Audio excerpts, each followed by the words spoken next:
Mabubutas po ang barko natin guys pagka doon tayo sa mga mababaw na lugar.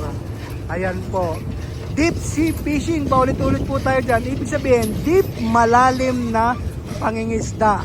Ayan. Nasa gitna, nasa malalalim pong lugar kami. Kaya kita nyo naman, ang laki ng lambat na yan, ang lalim ng kayod niyan. Pag doon nyo po ini-area yan, sigurado, sira at lugi pa ang kumpanya sa ganon. At the same time, bawal po talaga yun guys.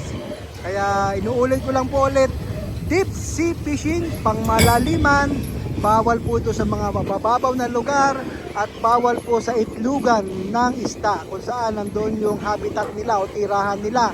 So para may sustainable fishing po tayo na sinasabi na hindi natin nahuhuli rin yung maliliit na isda.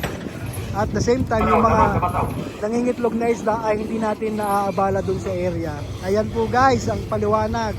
Kaya maraming salamat po doon sa mga nakakaunawa at doon po sa may experience sa ganitong pangingisda at doon sa may talagang kaalaman kasi marami po talaga ang mas nakakaintindi kaysa doon sa mangilan-ngilan na nagbabas sa atin. Binabas tayo pero hindi nila alam ang kanilang sinasabi. Wala silang kaalaman sa kung ano talaga ang operation ng international commercial fishing guys. Pinapaliwanag ko po ulit yan dahil palaki po ng palaki ang ating population sa aking channel. Thank you po, nasa almost 27,000 na tayo guys. Noong nakaraan, nasa 24,000 lang tayo. So ngayon, almost 27,000 guys. Marami na po sa atin at sumusuporta sa YouTube guys. Pero madami po sa Facebook dahil nasa 350,000 followers na po tayo guys. At keep on watching guys kasi sa YouTube po tayo nag full force.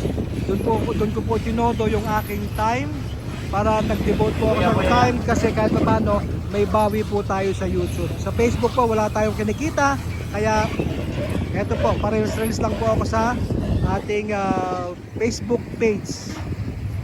Kaya keep on watching guys. Tingnan natin mamaya kung ano ang kalalabasan nito.